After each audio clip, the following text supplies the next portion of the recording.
है Joe Biden सीढ़ी उतरते हुए आपको दिखाई दे रहे हैं। एयरफोर्स वन से हाथ हिलाकर उन्होंने वहां पर मौजूद मेहमानों का अभिवादन किया है। केंद्रीय मंत्री जनरल वीके सिंह से कुछ बातचीत करते हुए जो बाइडेन।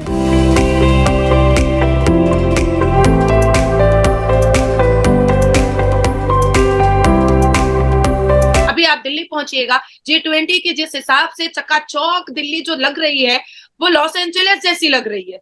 दिल्ली को जो देखने के लिए ना आज पूरी दुनिया की आंखें पथरा रही। दिल्ली क्या लग रहा है कि इवन अफ्रीका G20 का मेंबर बन रहा है। Even India is giving more importance to the entire African continent than its own in neighbourhood.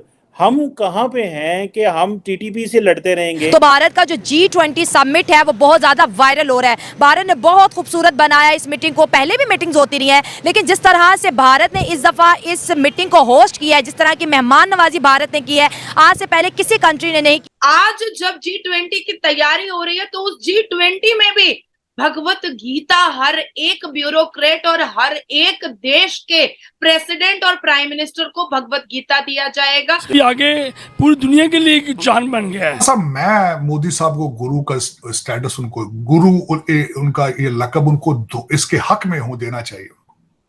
उन्होंने जिस पॉइंट पे इंडिया को ले जा चुके हैं नेशनलिज्म पॉइंट ऑफ व्यू से, आज तक माजी में इसकी मिसाल नहीं मिलती। ना ही पाकिस्तान में कोई इतनी बड़ी मीटिंग हुई है कि जिसमें पूरी दुनिया के बड़े बड़े लोग आ रहे हो। तो इंडिया गुजरते वक्त के साथ जो है अपने मुल्क को इकोनॉमिकली तो ग्रो कर रहा है, लेकिन इसके साथ साथ उनका हमेशा से मिशन रहा है कि दुनिया जो है इंडिया को एज अ कल्चरल कंट्री के तौर पर जाने। जय हिंद दोस्तों, पूरी दिल्ली दुल्हन की तरह सजी हुई है G20 होस्ट करने के लिए। और भाई अब G20 के जो मेहमान हैं, बड़े बड़े मेहमान आना शुरू हो गए हैं। चाहे बात कर ले वो जर्मनी की प्रधानमंत्री या फिर जो बाइडेन या फिर ऋषि सुनक या फिर जापान के प्रधानमंत्री राष्ट्रपति, ये सब लोग आ चुके हैं और ऑल सेट है दिल्ली। कल से मीटिंग शुरू हो जाएगी और इसको देख के पूरी पाकिस्तान मीडिया में दहशत मची हुई है। वैसे तो ऑफिशियली पाकिस्तानी टीवी पे गवर्नमेंट का कहना है कि G20 के हाईलाइट को ना दिखाया जाए, क्योंकि इससे पता है कि यार कुछ तो हम कर नहीं पाएंगे। इंडिया की तारीफ चलेगी तो पाकिस्तान के लोग भी और भड़क जाएंगे, इसलिए इंडिया की G20 हाईलाइट पाकिस्तान में बैन कर दिया गया है। लेकिन फिर भी पूरी पाकिस्तान की नजरें, पूरी पाकिस्तान मीडिया की नजरें इस G20 पे बनी हुई है। और यार ऑब्वियस सी बात है कि दुनिया के 20 सबसे बड़े नेता आ रहे हैं। दुनिया के जो 20 सबसे बड़ी कंट्रीज है वो एक साथ इकट्ठा हो रही हैं इंडिया में, और इंडिया से बातचीत करेंगी तो इंडिया का कितना फायदा होगा आप लोग समझ ही सकते हैं। और साथ ही साथ 20 देशों के साथ 100 कंट्रीज और आ रही हैं एज अ ऑब्जर्वर। तो आप लोगों को पता है कि यार पूरी दुनिया एक तरीके से दिल्ली में समाहित है और इंडिया अपनी बात पूरी दुनिया के सामने रख सकता है। उनके साथ बायलैटरल उनका मान सम्मान चंदन टीके से होगा और गेंदे के फूल से होगा, आरती से होगा। देखिए पाकिस्तान से मैं बहुत खुला बोलूंगी शोएब भाई, पाकिस्तान से हमें कोई मतलब नहीं। आज डिफेंस हमारा चौथे पोजीशन पर है इस दुनिया में, पर क्या हमने झांक कर देखा? क्या आपको तकलीफ देने की कोशिश की?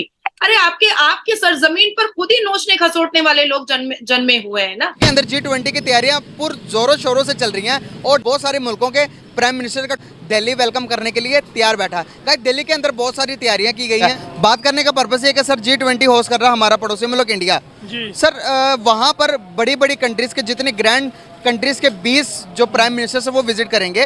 और इससे बात ये यहाँ पर करना चाहूँगा कि उनको अपॉर्चुनिटीज़ कितनी मिलेंगी। अब जो बाइडेन से लेके अमेरिका से लेके जितने भी बड़ी बड़ी कंट्रीज हैं सबके प्राइम मिनिस्टर वहाँ पर जाएंगे। इंडिया अपनी कोई भी बात मनवा सकता है वहाँ पर, दुनिया के प्लेटफॉर्म के अंदर रखेगा भाई हमारे पास ये है, हम ये कर सकते हैं। आने वाले टाइम के अंदर इतनी इन्वेस्टमेंट पहले भी बहुत जा रही है, अभी भी जाएगी।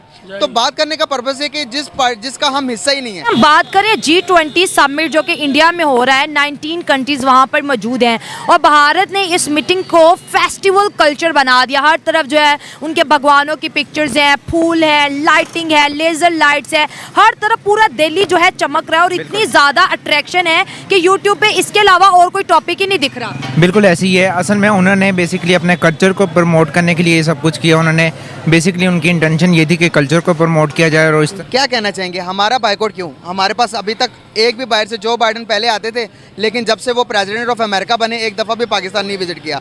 अभी मोहम्मद बिन सलमान पाकिस्तान आए थे 6 घंटे के लिए, लेकिन 3 दिन के लिए वो इंडिया चले गए, नहीं आए। भाई देखिए पूरी दुनिया ने पाकिस्तान का ठेका तो नहीं उठा रखा। अपने मफाद की जंग है, जिस कंट्री को अपना मफाद नज़र आता है वो अपना सौदा करता है। अच्छा। इंडिया इस टाइम जो एशिया से भी आगे पूरी दुनिया के लिए एक जान बन गया है।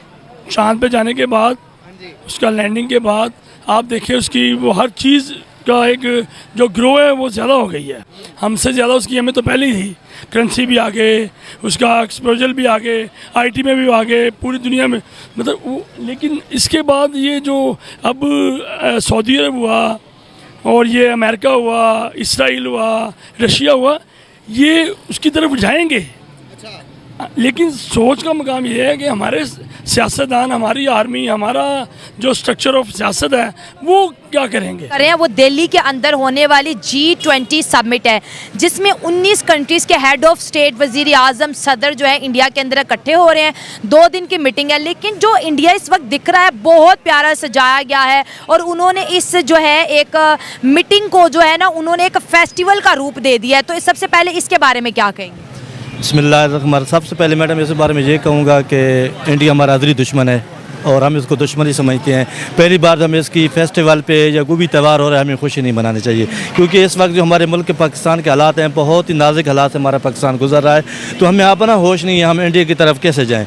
तो इस तरह इंडिया जो कर रहा है वो हमारे पाकिस्तान से वो मुख्तलिफ सिस्टम है। हमारे पाकिस्तान में भी ऐसे फेस्टिवल होने चाहिए।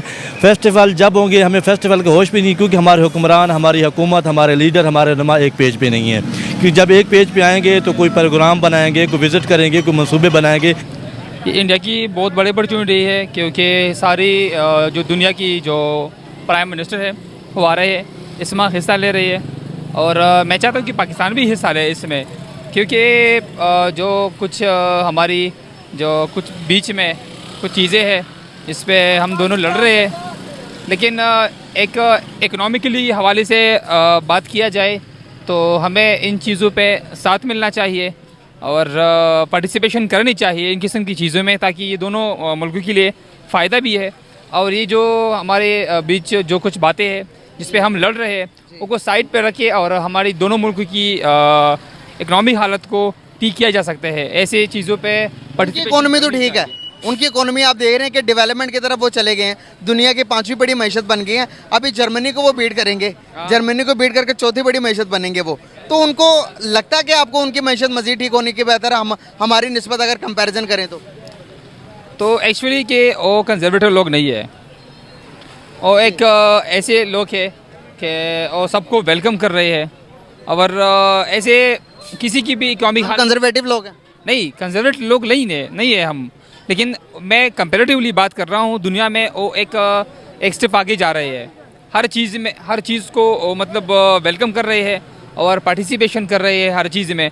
और कोई भी मतलब परफेक्ट नहीं होता, जैसे कि हम कहते हैं कि आपने कहा कि भाई इंडिया परफेक्ट है और उसकी इकोनॉमिक हालत ठीक है।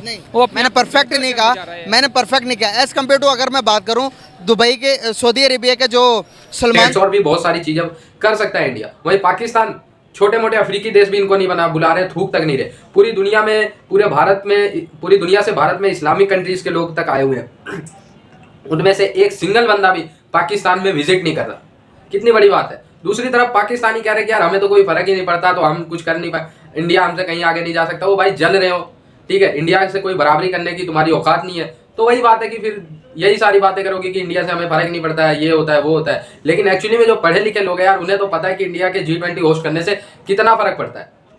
ठीक है, इस समय बात किया जाए तो ऋषि सुनक बोल रहे हैं कि यार वो शायद अगर उनको एक्स्ट्रा टाइम बचता है तो वो राम मंदिर जो अयोध्या में निर्माणाधीन है वहां पे भी जाएंगे। पूरे इंडिया में जो भारत की कल्चर है, भारत का जो हेरिटेज है, उसको दिखाने की कोशिश की गई है। जो हमारी पुराने ऋग्वेद है, जो हमारे वेद पुराने, उनको प्रदर्शित किया जाएगा भारत मंडपम में। और साथ ही साथ जो इंडिया का पुराना इतिहास है, इंडिया का कल्चर है, इंडिया ने दुनिया को क्या दिया है, वो सब पूरे दुनिया के सामने रखा जाएगा। एक तरीके से सनातन का प्रचार है, भारत का प्रचार है। ठीक है, ये किसी धर्म विशेष का प्रचार नहीं है, मैं ये कह रहा हूँ सनातन पूरे भारत का है, भारत के रहने वाले एक एक बंदे का है। तो ये एक तरीके से पूरे भारत का एडवर्टाइजमेंट है दुनिया के सामने, क्योंकि वेद भारत का ही दिया हुआ है। और पाकिस्तानियों का क्या है यार, जलते रहते हैं। कुछ बंदे जो समझदार होते हैं वो समझदारी वाली बातें करते हैं, कुछ बंदे कहते हैं यार इंडिया चाहे कुछ भी कर ले, हम कलमे से बने हैं, तो कलमा सबसे आगे है। तो भाई कलमा कितना आगे है आप लोग देख ही सकते हैं, पाकिस्तान की कंडीशन कलमे पे ही चल रहा है पाकिस्तान पूरा। आई होप ये वीडियो आप लोगों को अच्छा लगा, जुड़े रहे ऐसी वीडियोस के लिए। तब तक के लिए